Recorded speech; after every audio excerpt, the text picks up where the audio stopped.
Hi friends, welcome to art. Today we're going to explore symmetry and how to make symmetry in a work of art. We're going to see where we can find it in nature and where we can find it man-made. Symmetry. Simply put, if you split something in half, it is the same on both sides. Symmetry is all around us in nature, man-made, and in art.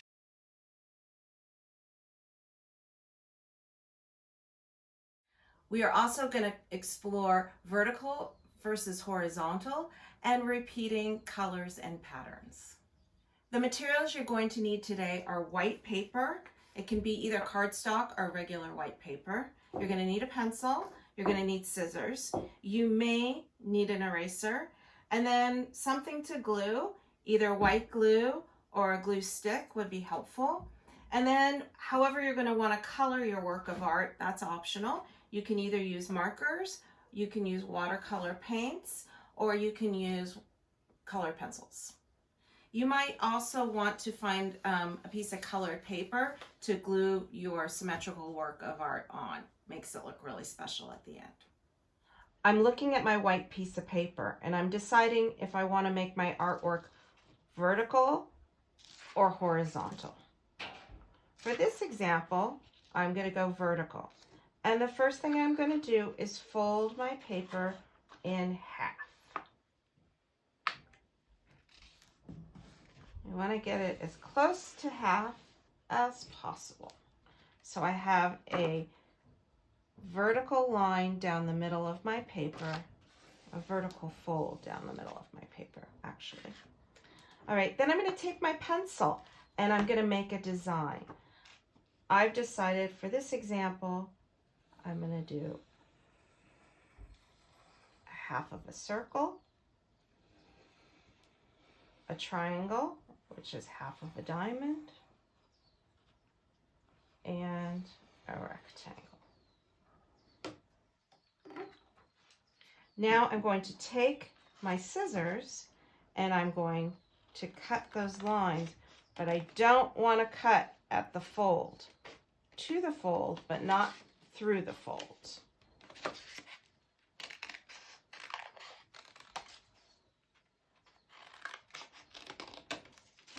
Do not cut the fold.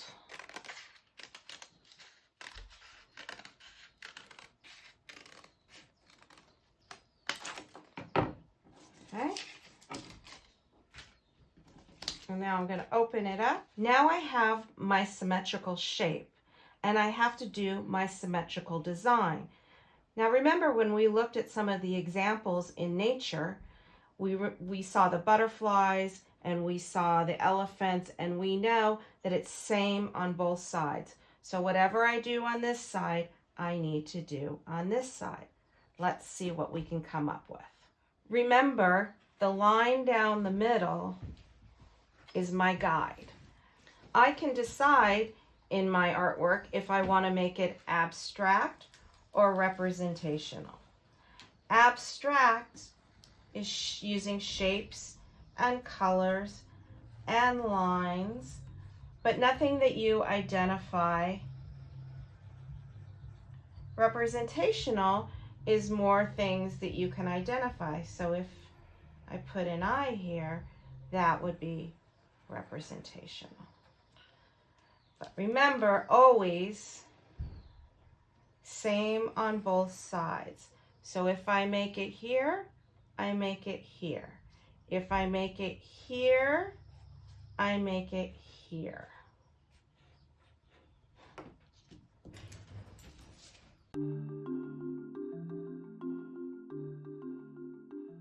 I have my representational design worked out. I have the same on both sides.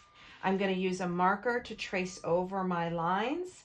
I'm going to erase the lines I don't need, and then I'm going to color it.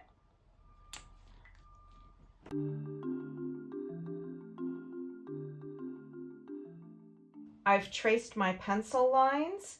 I've made sure that I'm symmetrical, that I have same on both sides, and I'm ready to color. Artist choice on markers, watercolor, color pencils or a combination. Remember, if you're going to use markers and watercolors, you need to use the markers first. And remember, it's symmetrical, so it's same on both sides. If I color pink here, then I color pink here. Let's go.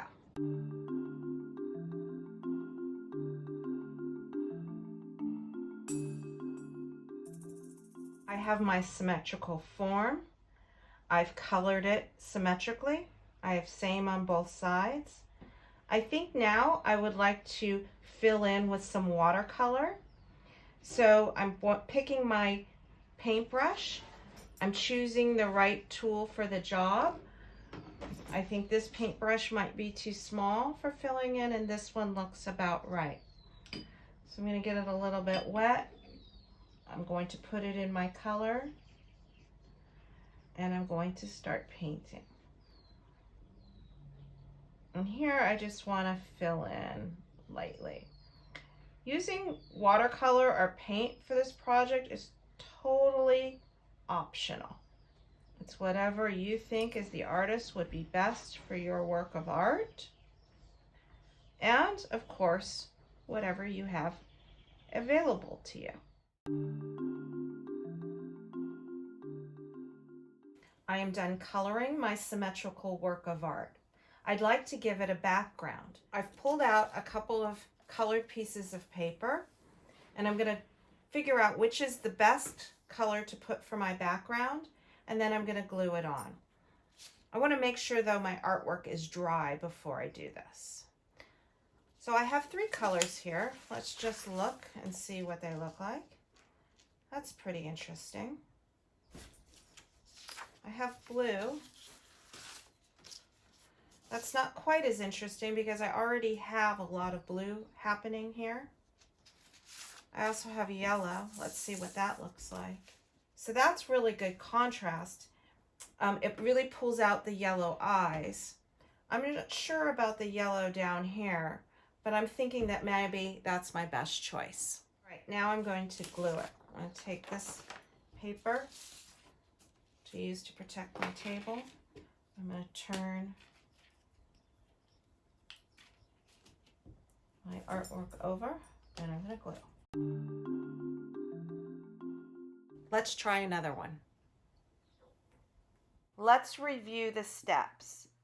Fold the paper, draw the design, cut along the lines but do not cut at the fold, open the paper, draw the same on both sides, color the same on both sides, then paste on a background. In this example, I'm going to try something completely different.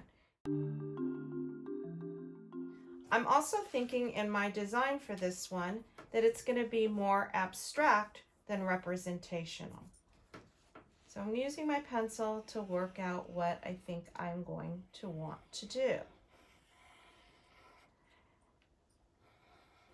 Abstract can be shapes and colors and lines that come together to make a design. We have our abstract, symmetrical, horizontal design. I'm going to trace over my pencil marks, and this time I'm going to color with crayons.